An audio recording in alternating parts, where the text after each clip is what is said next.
Welcome to Day 7 of the 12 Days of Innovation. Today our session is about building student independence with AI feedback. My name is Heather Tizer, and I'm on the Secondary Digital Learning Team supporting English and Social Studies. And I'm Dr. Ashley Spencer, and I'm on the Elementary Digital Learning Team. So before we dive in too deeply today, we really just kind of want to talk about how this really supports student ownership.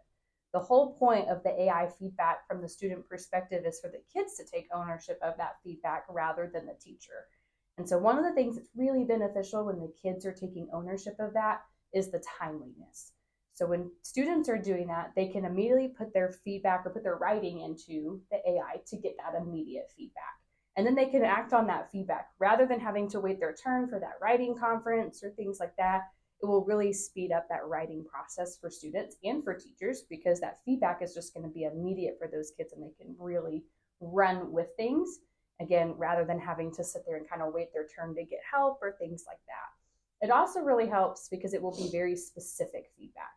If we input rubrics or specific details on what we want the AI to help our students with, it will give very specific detailed feedback. And that rubric can be something from the curriculum. It can be a star rubric. You can put a specific standard that you want them to focus on. Whatever you want it to be, it can provide very specific detailed feedback, which is, again, personalizing and really targeting the needs of our kids rather than just a broad generic feedback that they might be getting. And I think just to go right off of that, it gives those practical recommendations for revision. The kids can see where they need to go, but I also like that most of the time it also provides that positive feedback of what they're already doing well. You can ask the AI to do that, but a lot of the times from what I've seen, it's kind of gets in that habit anyways. And this is all going to foster a culture of continuous improvement. The kids are going to get used to getting in there and revising their work every single time. And knowing that that process is not just something that happens at the end, but it's something that we do the whole time that we are writing. Magic School is a tool that's available to all teachers. It is a free resource that we have. And part of Magic School is Magic Student. And that's a portal side of it where students can log in. It's very protected, secured, locked down. Teachers have total control of everything. They can see everything the kids are doing in live time. You get a copy of the conversations, the feedback. You have total control of everything that is happening in Magic Student. And so that's why we kind of lean into this one a lot, just because it does give you a lot of control. Whereas going into another platform, you don't have as much control or insight into the conversations your kids are having with AI. And so it provides a lot of information and resources for teachers to kind of help guide students, again, through that responsible use, but also gives you the opportunity to customize things. So that way it can be personalized, the tools can be targeted to your needs. It's not just this free range, wide open world of AI. So you guys do have a lot of control in the Magic Student side. Magic Student has tons of tools, and this is not an exhaustive list. Almost, I wouldn't say daily, but very often they come up with new chatbots, and you can also customize your own. So tons of flexibility in here and different ways that you can use this tool in your classroom with students. And so Raina is a great place to start. Raina is basically like their version of ChatGPT. She is their chatbot. She's in a little unicorn costume, which I love. But Raina allows the students to have a conversation like they would if they were in ChatGPT. But again, you can lock that down. So you can decide what they can and cannot ask Raina, or kind of guide that conversation by putting in your standards or things that you really want Raina to focus on. We also mentioned the custom chatbots, so you can have this one kind of do anything you want. It's very similar to Raina, except I think you can get a little more granular with the things that you're asking it to do. So this one is very open. They can have different conversations. You get to decide, what does the chatbot do? How do I want it to behave with students? What do I want it to avoid doing? Maybe I don't want it to rewrite something for them. I want them to just get suggestions, and how we want that chatbot to respond. And then the students can put in their information and get a response from the chatbot that is specifically customized to the roles that you gave it. And so in this tool, you have the option to describe what is the writing assignment. And then you have the option to put in what specific feedback do you want the students to receive. And so that's where you can upload a specific rubric. You can put in your standard, whatever it is that you want the feedback to be focused on. So as we were saying earlier, you can really specify that feedback to target something for your students rather than just being this wide open generic feedback. And so I love that option where you can just upload a rubric. I think that's such a nice feature in Magic Student, because then I know for sure it's aligned to the content that I'm looking at, and it's going to help them through that grading process, that feedback process as well.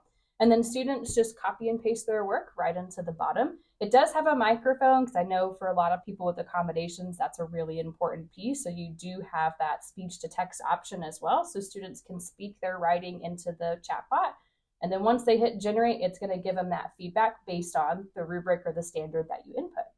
And on the reverse side, it will read that feedback to them as well. So the whole thing has that accessibility piece. Yes, very user-friendly. And the last one we're going to look at in this session is the research assistant. How many times could I have used a research assistant when I was in school? And even now. So with this one, they can put in their topic and the bot will help them to find research. Of course, with this, they need to verify that the sources are not biased and that they are accurate, but it is a good place for them to start, especially when it comes to research and with little kids doing research.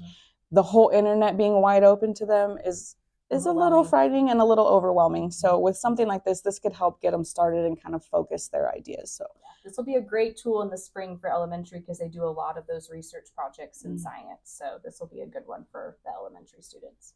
So let's jump to our testimonial from a teacher at North Richland Middle School, Mr. Alonso Rangel, and hear what he has to say about using Magic Student with his students. Well, me and the rest of the 6th grade RLA team here at North Richland were able to set up a prompt that provided the students feedback on their SCRs, both while we practiced prior to our Unit 5 exam, as well as after the Unit 5 exam during our corrections. And it went really well. We had a lot of students make their revisions and editing based off of the feedback, and it wasn't too hard for the students to digest, and I really appreciated that about all of the comments that it's generated. The AI chatbot, I put in my story and it gave me feedback on what was good and what was bad and what I could do to improve it. I really like the feedback that they gave you back, because it was really easy to use it back into your story to get a better paragraph. I liked how it gives me constructive criticism on how to fix and improve my writing. So now that we've heard from a teacher on how they use this in their classrooms, let's see how to actually put one together.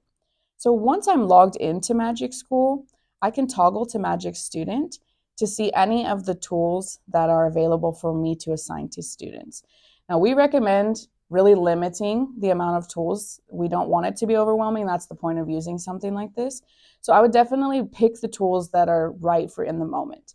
Some teachers also have selected tools that they leave open so that students can go into, say, a Canvas course and access that tool anytime if they need kind of that study buddy or tutor. But today we're going to look at setting up a writing feedback room. So this, again, will just allow me to see those tools and the exemplars if I click on them. But to actually launch it to students, I'm going to click Launch to Students. And all the rooms that I have already will show up here, but I'm going to click Launch New Room. From here, I can give the room a name. Very good name. I can select my grade level, even up to professional staff. Let's go with 6th grade. And then I can select the max amount of students that will be able to participate in that room. Once we hit the 250 or whatever I set it to, no one else will be able to join the room. So you do want to make sure that you make it big enough that all your classes will be able to get in. And then I'm going to click Next. From here, I can search the tools that I want to use, or I can scroll. I'm going to select Writing Feedback.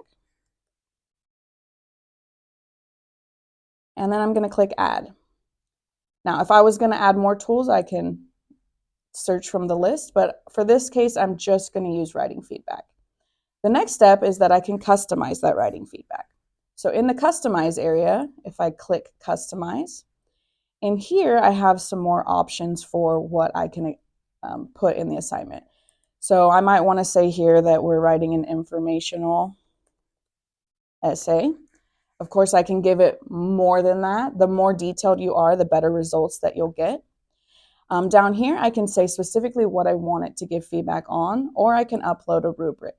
You can upload those rubrics from a lot of different places, but I've saved one in my drive here. There we go. So now we've got that star rubric in there for informational writing. I can tell it if I want it to focus on anything specific from the rubric, or if I just really want it to focus on that rubric, I can let it know that. But it also has it in there, so it's going to be reading that. The last step will be that students can insert their own writing, but we'll leave this box blank. Now, if I don't want students to be able to change any of this, I can click on these eyeballs over here for the sections that I don't want them to edit. I don't want them to change my rubric, so I'm going to lock that one for them. I don't necessarily want them to have the additional stuff. I want to keep this very simple for them. So when my students get this, the only box they will see is where to put their writing in. So it gives you kind of a preview ahead of time of what that will look like for students. So they'll just have the basic feedback and be able to paste their essay here and click generate to get that feedback. One thing I really like about this too, if you guys will notice here at the top left, is you can save this as a template. So if you know that you're going to use this repeatedly throughout the year, once you make it, you can save it as a template, and then you can just grab it and go as you make rooms in the future. So you don't have to type everything in or upload the rubric every time. So just kind of know once you have one set up, if it's something you're going to want to use a lot, save that as a template just to save you time later on. And then your room will be really fast and easy to build. That's a really good point, Ashley. Thank you for saying that. And then I'm going to click next. This is where if I wanted to test it with a piece of writing, I can do that. They can click I can click generate to check it. But I'm going to click done because I don't have a sample essay right now. From this point, I can click launch room, and it's going to be ready for students to join. It always is going to give you 3 options. For us, it's really 2. The join URL, but you can put that join URL in Canvas or somewhere else that you give links to students, or you can display a QR code for them to join that way. Okay.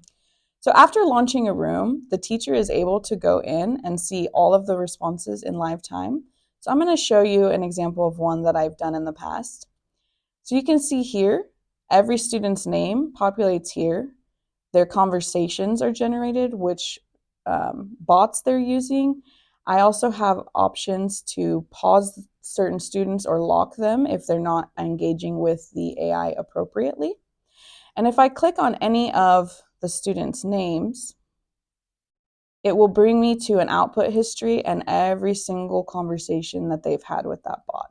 So I really love that feature because I know I can go in and definitely make sure that they're using this appropriately if I see that they're not. For one thing, certain things will show up as flagged on the teacher reporting side. Thankfully, I don't have any flags, so my students have all been really good. But if they are doing something inappropriate, we can see it in here, and that's where we can have that conversation with the student. Yeah, and I think it's important that you go back and look at those conversations, not necessarily just to see what they're talking about, but especially if you're doing writing feedback, just go and look at the feedback that AI is giving them, especially if we're going to have more of that student ownership where students are taking the feedback and immediately running with it. It doesn't hurt to go back and check, is the feedback aligned with what you're wanting? And just to be in the know as the teacher, what are my students doing? What feedback was given to them? That's very good data for you to have. So we definitely encourage you, especially if you're doing some of those writing feedback or any of those that really promote student ownership, to go back and just verify, look over the things that are being given to your students, just so that you continue to be knowledgeable and aware of that, input and output with your students, especially as you go to give them feedback. You already know what's been done, where do you continue, things like that. When students enter, the very first thing they're going to see is use Magic School responsibly. So they will see a list of prompts and some examples of how they need to be responsible users in Magic School. So, making sure that you do what the AI and the teacher ask you to do. Make sure that you're interacting with it in a clear, specific way, making sure that it's not replacing your thinking, checking for that bias and accuracy, and then, of course, protecting their privacy. These are all great digital citizenship conversations that we need to have with kids on any AI tool, and really just anytime they're on the internet in general. Just making sure, let's not put your address out there, friends. But making sure that students understand, because they are clicking accept. They are accepting this responsibility as a user to use it correctly. So just making sure that you have that conversation with your students, especially the first time, and explaining to them that by accepting, they are agreeing to be responsible users of AI in Magic Student.